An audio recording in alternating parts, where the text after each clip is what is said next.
Hey everybody, this is Doug, your realtor. I have a great individual today, man. I think this session is going to be extremely important to you, whether you're single, married, old, young, divorced, remarried, life partners, etc.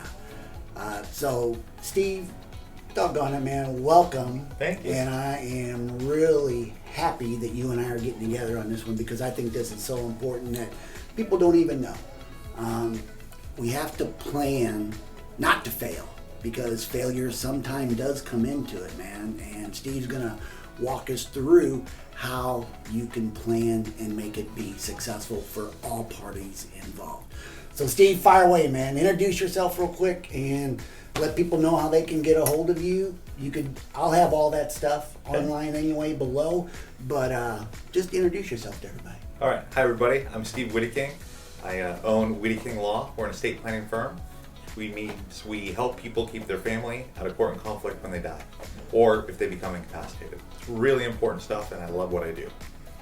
Great. Life happens. It does. Every day. Every day, and if you don't have a plan in place, those that your loved ones that you want to do right by them can suffer tremendously on that. And we're going to go through a few questions on this one, and I think it's really going to stress the point, man. So please take a listen. Okay, doke. First one.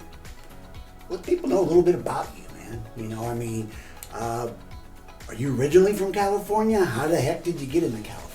Right. So I'm not originally from California. I grew up in Texas. I'm actually originally from Iowa, but grew up in Texas. And I moved out here in 1999.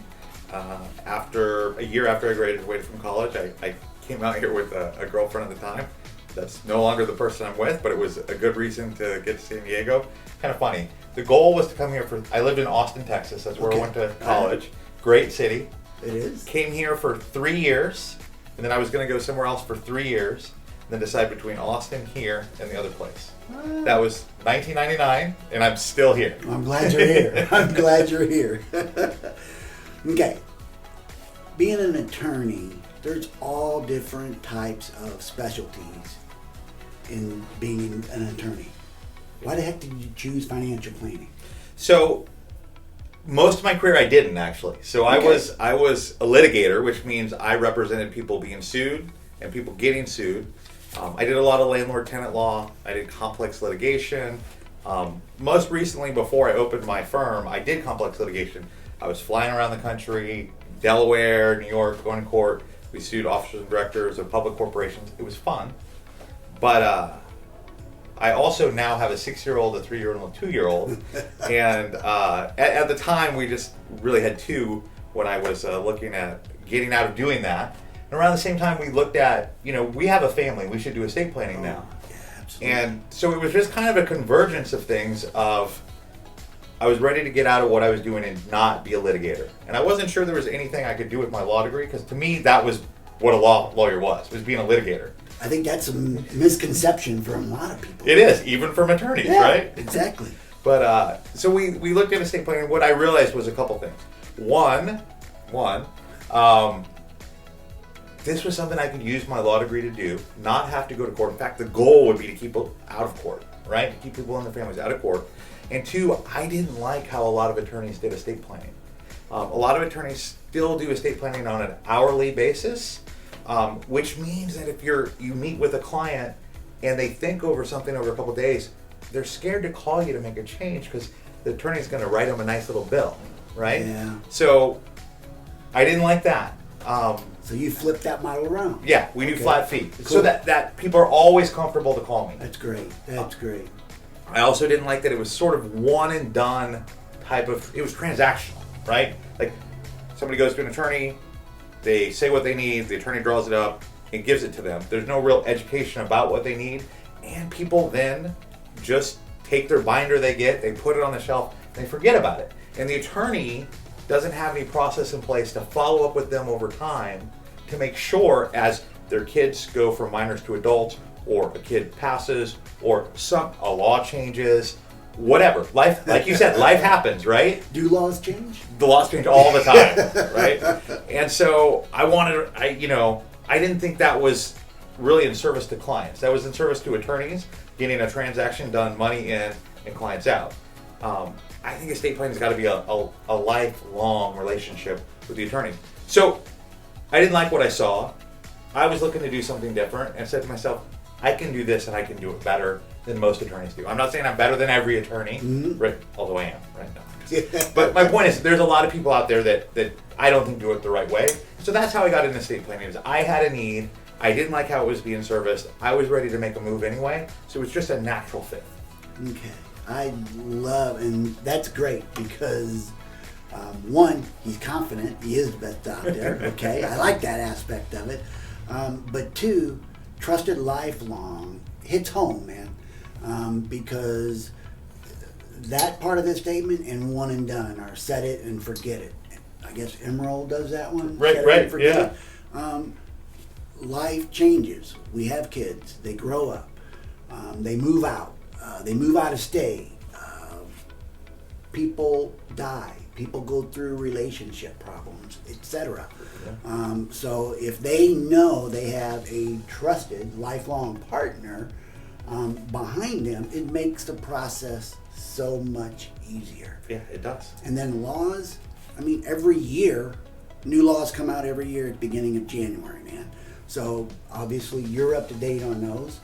If we need to make changes to our plan, all we gotta do is give you a holler, set an appointment, come on out there and take care of it, right? That's right. And by the way, like the flip side of that, right, is clients are often not going to know there is a change to a law. Good point. Right? And so they're not going to know to contact me. And so if I don't have a system in place to reach out to my clients on a regular basis, for us it's every 3 years, just to check in, has anything changed? By the way, this law changed and your trust or your will is affected by it, whatever it might be. We make sure we don't go more than 3 years without taking a look.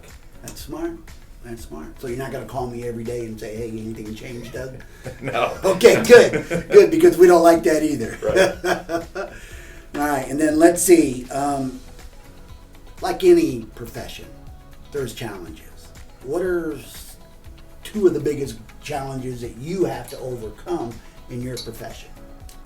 So procrastination is the biggest challenge. My goal is to serve people.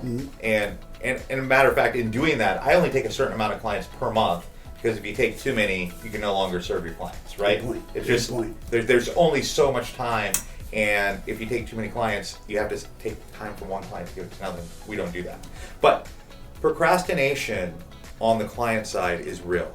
In fact, we do quarterly calls to people that have kind of expressed interest but not really done follow-up. But procrastination, like actually getting people when they know they need to do it to actually follow through with doing it, because estate planning is one of those things that's important to people, but it's not ever really urgent, right? Like I'll do it later. Makes sense. But as soon as it's urgent, it's too late.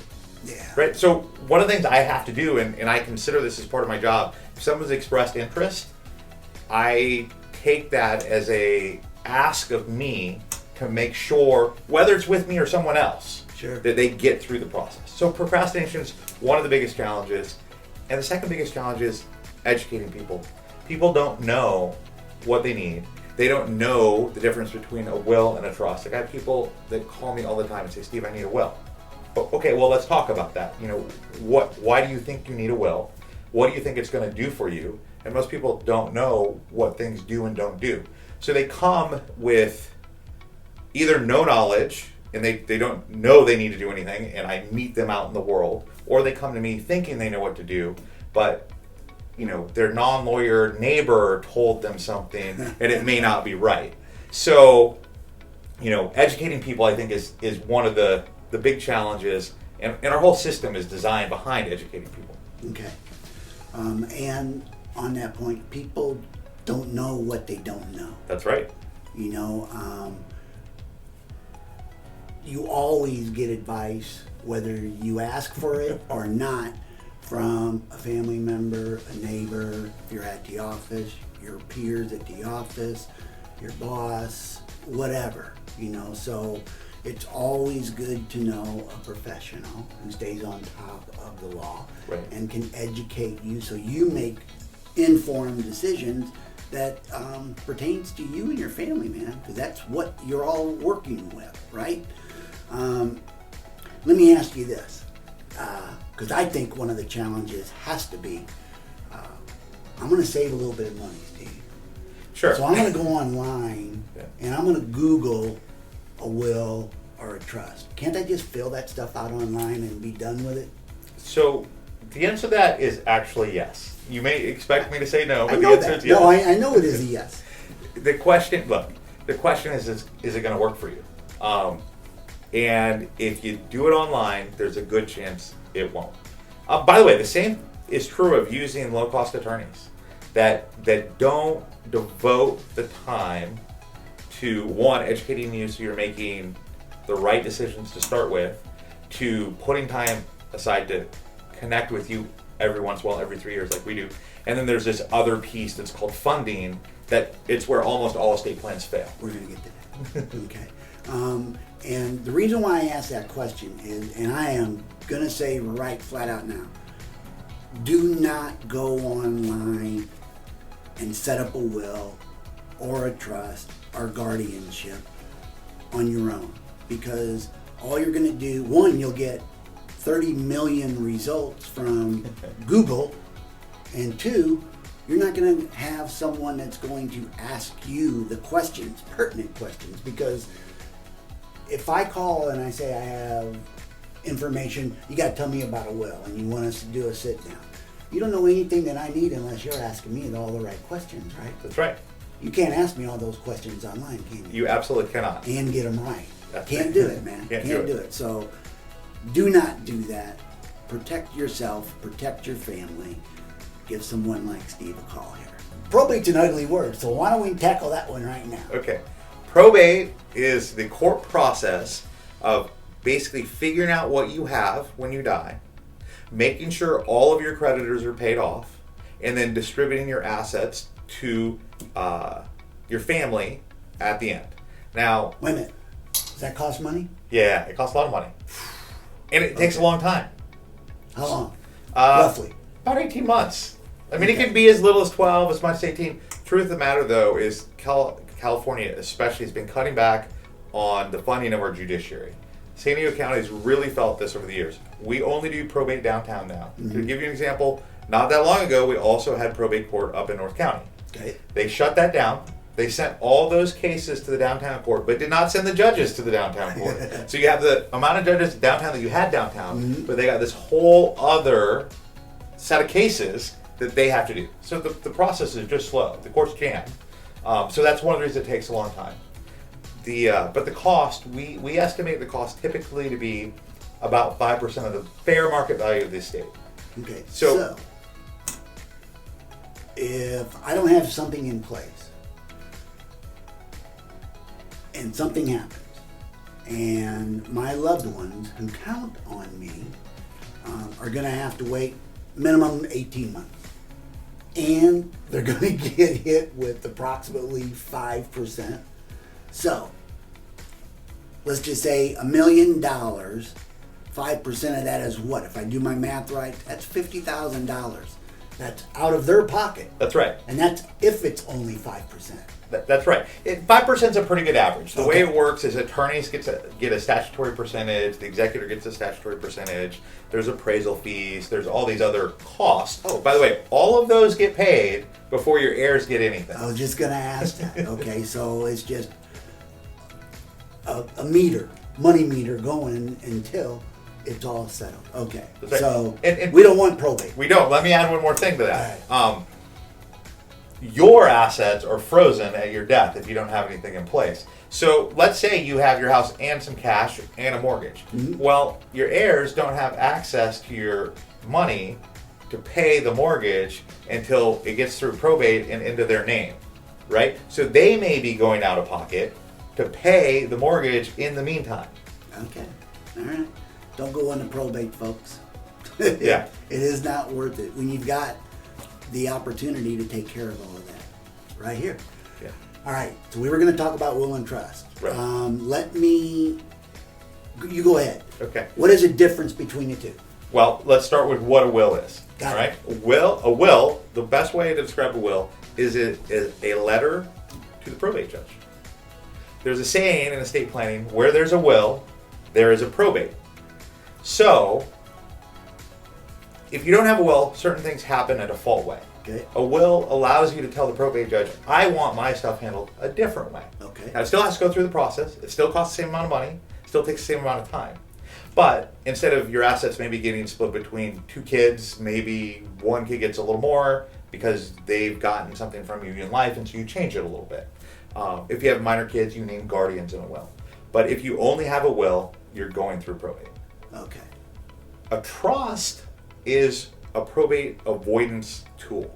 In fact, that's one of the main reasons people do a revocable living trust, is it allows you to pass your assets to whoever you want to pass them to without going through probate. Okay. So you don't want probate, and if, let's say, you take the next step that's better, and that's setting up a will, all of that can still happen. So I'm going to assume this is what we're going to talk about here on a trust. This is going to safeguard that will. Yeah, so if you get a trust, you actually still have a will. Right. But the will just says put everything in my trust after it goes through probate. If you properly set up your will and change title to your assets and beneficiary designations, those things flow to your trust. Anything in your trust does not go through probate. So it's a will alternative that allows you to avoid the cost, the public nature, and the long-term hassle of what is probate. That's crazy. Okay, so now you had said something in this conversation about funding. Us in the real estate market knows when the house changes hands, the loan is funded, then it goes to the county and it gets recorded. What is funding in your world? Sure. So a trust Mm-hmm. at the beginning is a stack of papers. Got it. Now, it's really an agreement between three people. It is, and I'll get to funding, like we just gotta get Got this it. to get No, funding. that's fine. Right, it is agreement between three people. It's agreement between the person creating the trust and putting things into the trust, the person that's gonna get the benefit of what's owned by the trust, and the person that's gonna manage the assets in the trust. And while you're alive, if you're single, that's you. If you're married, that's you and your spouse. Got it. Right? And so, but it's just that agreement. It doesn't own anything the moment you sign it. And so it doesn't have anything in it to avoid probate. So if you own a home and you create a trust, but you don't change title, that's funding, changing title of your home from you as joint tenants with your spouse, or you individually, or you as community property with your spouse, you're going to record a new deed, changing title from you individually or you and your spouse individually to be owned as trustees of your trust. Now the trust has that, and when you pass away, that piece of property doesn't go through probate. It goes how you have it designed in your trust. That's true for real property. It's true for your bank accounts. Your retirement accounts are a little different. Individuals have to own retirement accounts. So funding on retirement accounts is done with beneficiary designations. Same thing with life insurance. Yep. Okay. So I guess you could Google all of this stuff too, but we would get confusing if you would do that, or we would get confused, or at least I would get confused if we Googled it and try to do that on our own, because there's a lot of pieces that need to be in place to avoid your assets that you've worked your assets off of to be distributed the way that you would want to distribute them, basically. That's right. Okay, so awesome. Now, share with me probably one of your most memorable client experiences. Sure. And if you could use that little bit of an example in this client experience, you could drive it home with that, maybe. Yeah, absolutely. So this is actually, it's an interesting client experience because I didn't do their estate plan. Okay. Okay, it's a lady that eventually came to me, but like how she got to me is interesting. The woman across the street from her passed away. Okay. The property sat empty for a year. One day she saw a realtor across the street putting up a sign So she goes across the street and asks the realtor, why did the kids wait so long to sell the house? And what the realtor told her was that the lady had a trust, but she never titled the property to her trust. So the kids had to go through probate to get permission from the judge and pay all that money to be able to sell the house. Wow. So the lady that eventually came to me, the lady that walked across the street, asked that realtor, well, I have a trust. How do I know if my house is properly set up with my trust? The lady said, well, look at your tax statement. She did. It didn't indicate a trust in any way. She called a realtor friend of hers, who happens to be a client of mine, says, hey, will you check and see if my trust owns my house or if I did what I was supposed to do? It was still unclear to her, right? Like, Sure. what do you even do? Like this, a realtor said something. So the client of mine, this realtor, looked at, no, your trust doesn't own your house. I'm going to put you in touch with my estate planning attorney. So the lady called me. We reviewed the trust. It was otherwise pretty okay, but the trust didn't own the house, which means if her and her husband died, despite the fact that they paid the money and went through the process and thought they had everything set up for their kids, that if she wouldn't have walked across the street that day and they would have just died, she wouldn't have learned that, her kids would have gone through probate. Wow. So, when she came to me, we put together the deed, transferred the house to the trust, so she's set up. But it was just a real example of like the importance of funding. And like I said before, it really is where estate plans fail. You go on LegalZoom, you get the document, you fill it out, you think you're good, but if you don't do any of that funding, it's just a piece of paper that doesn't do anything. Wow. And by the way, she had an attorney, right? And the attorney didn't take care of this, and didn't apparently properly instruct her how to take care of it. So it didn't get done. All of our clients, we actually handle recording the deed for them as part of the process. Because for everyone, not everyone, almost everyone in Southern California, that's their biggest asset, right? The biggest thing to protect from probate. So we don't even leave it to chance. It's just part of what we do. It's included in the flat fee. When we sign the document, they sign the deed, and we go record the deed so that it's done. Got it. I'm going to dovetail into that one too, is because this is going to fall right in line. That's part of your client process. It is. Okay, so why don't you walk through the client process that you've put in place to make sure that you dot all the I's and cross all the T's, man? Sure. I love that question because I love our process. Good. All of our meetings start with a family wealth planning session for people that don't have a current estate plan in place. By the way, they do. They have the estate's plan in place, probate, right? Which is not good. Not good. That we talked about. And so we start with, it's a 2-hour meeting. We set aside 2 hours for it. I actually make people do homework in advance so that I have a chance to review their assets, their family dynamics before we sit down. Then I educate them and get curious with them, right? Like, let's talk about how things would work for you right now. And let's talk about what you don't like about that.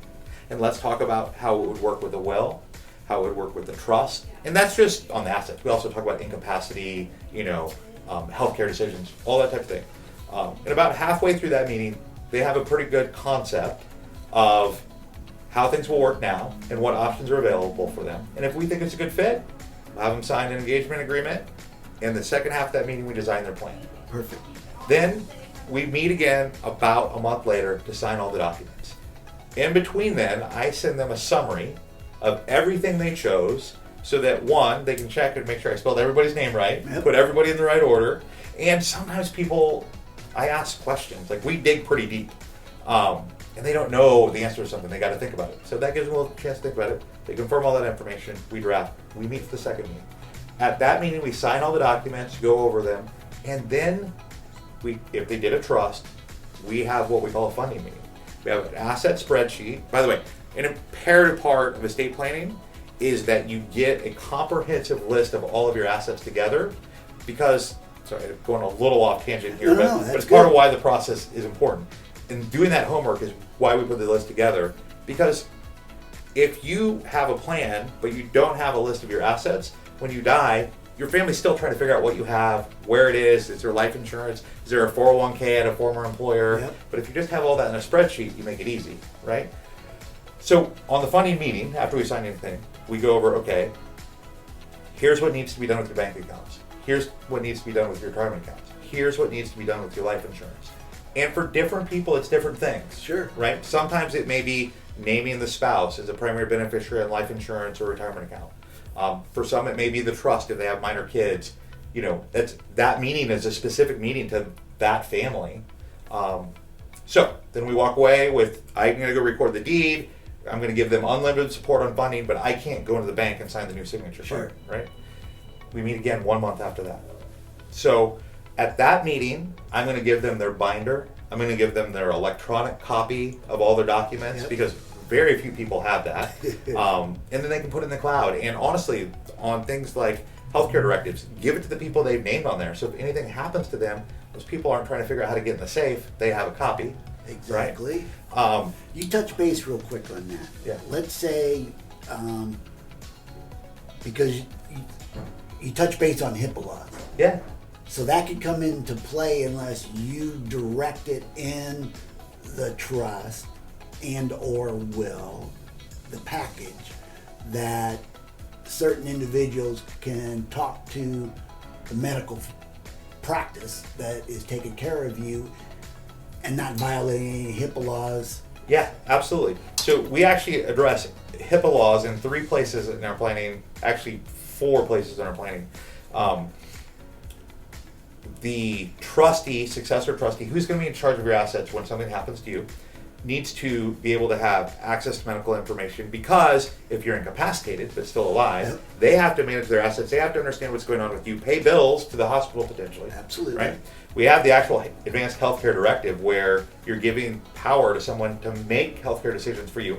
Obviously, those people have to be able to get the information. Yep, absolutely. And then we also have a standalone HIPAA waiver because the example that I use most time on that is, let's say it's a family with 4 kids and you only really want 2 of the kids to be able to make healthcare decisions for you, but you want all the kids to be able to get information, right? So we do a standalone HIPAA that doesn't give anybody authority to make any decisions, but gives the ability, if you're unconscious, to go in and ask a nurse or a doctor what's going on with you, right?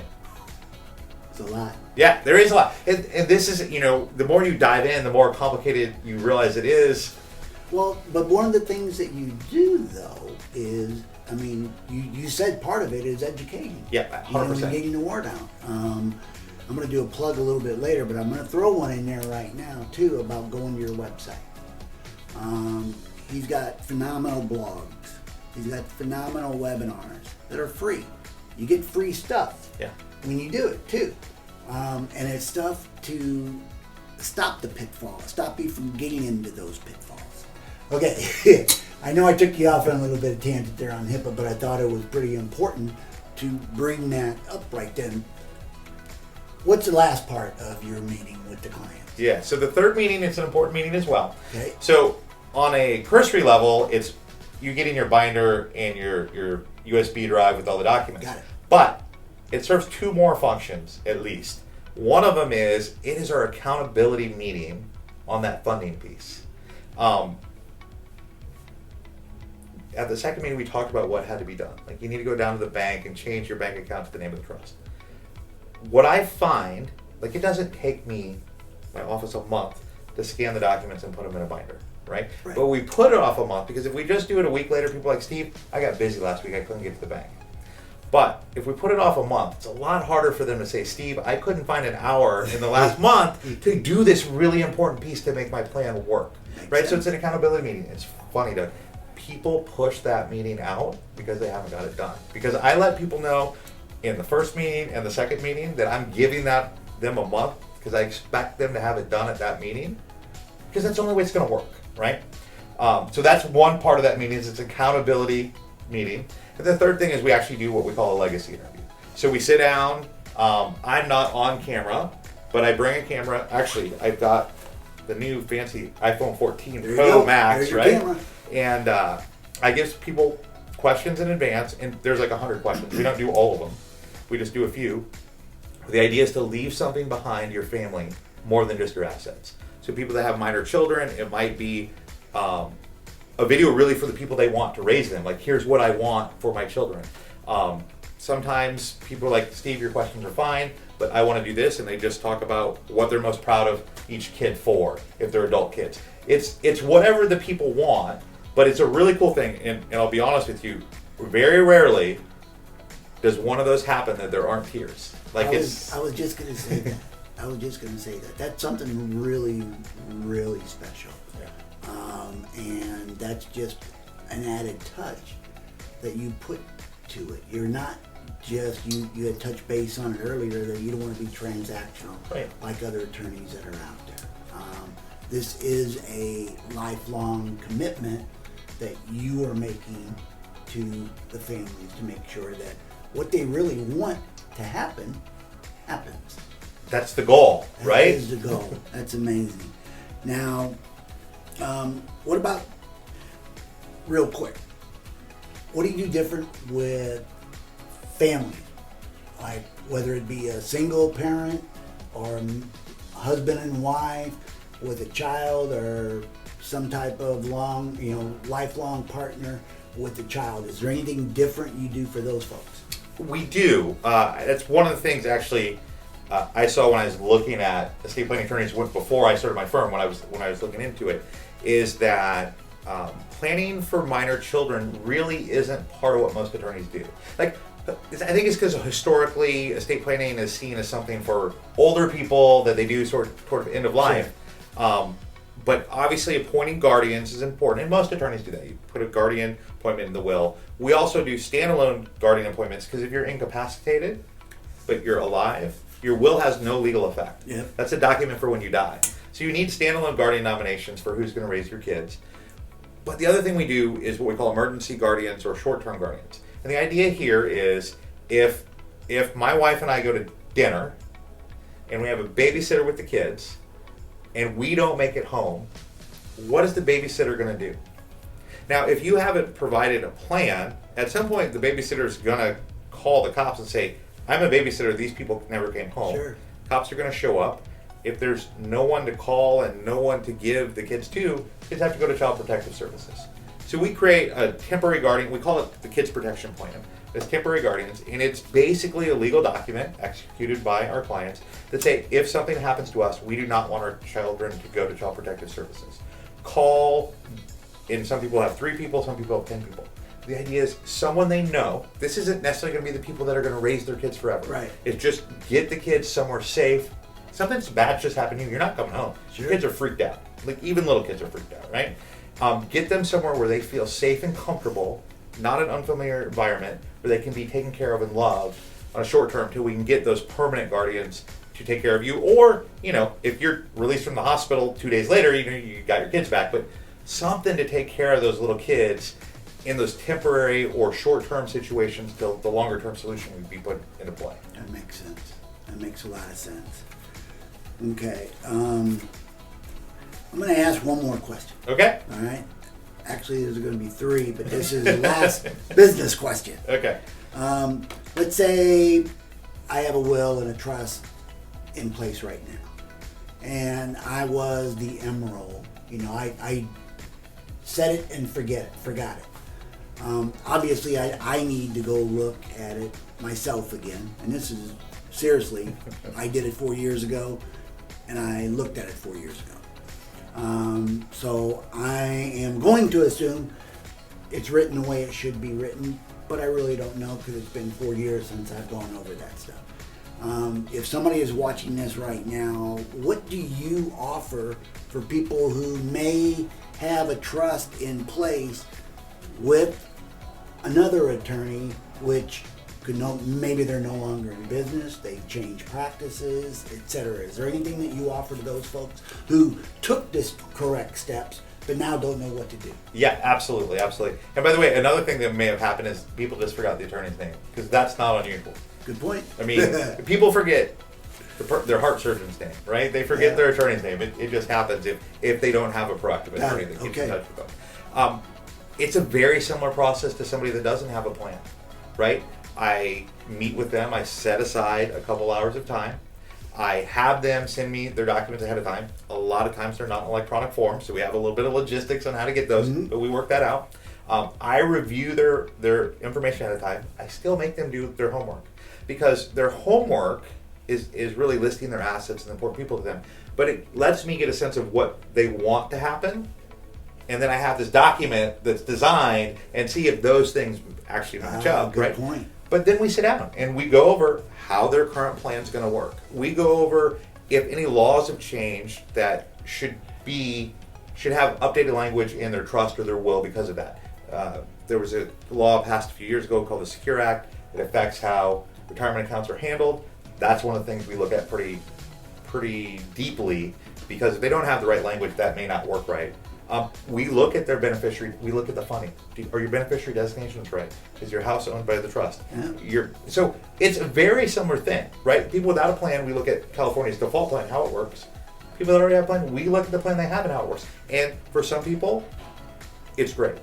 And some people, it's awful. I have a good friend of mine that I've known for, 21 years. Not that, like, within 2 years after, so since 2001.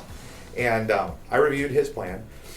It left all of his assets to his minor children, which means they would have had to go to court and get a financial conservator over the kid, or financial guardian over the kids. So his plan, his trust was designed in a way that would force probate court if he died before his kids turned 18, right? And so it was really diving, like, here's how your plan works. Is that what you want to do? No. So it's a very similar process. It's really understanding how everything works and understanding how your plan works and if that is what you want or not. Okay. Wow. A lot of good information. All right. So what's your favorite thing to do outside of work? Off-roading. I mean, I play with my kids, obviously. Yeah, but like, well, of course. But my kids are finally at an age I'm starting to take them off-roading. But I have a 67 Bronco. My wife has a 66 Bronco. Hers is much nicer than mine. Mine's way more beat up, maybe because my wife's put it on its side before, off-roading. But that we have friends we go off-roading with, and it's an absolute blast. All right, cool. Tell me, besides that, tell me something that a lot of people don't know about you. So, like, is this like a fun fact? Yeah, fun fact. So I'll use the one I usually use, and at some point everybody's going to know this about me. But yeah, it's okay. When I was in high school, I rode real bulls. Rode what? Bulls. Real bulls? I went bull riding. Only twice, but I've ridden real bulls. Well, Lakeside Rodeo. I love the Lakeside Rodeo. Okay, good. I was going to say, you can always see if you can jump on one of those. Would you do it now? No, I'm way too old. Okay, all right. Well, Steve, that's all I have. I know you've gotten a lot of information from Steve, not me. I just was glad to present him to you. So there's a lot of information. I'm going to post on this site how to reach him. You know, it'll be his blog, his website, his email address, and office phone number. Do yourself and your family a favor and reach out to this guy, man. He'll tell you if he could do anything, and he'll tell you if you're set and all ready to go. All right? Steve, thanks, man. Thank you. I really enjoyed appreciate it. Thank you very much. Thank All you. right. Say bye. Bye, everybody. See you guys.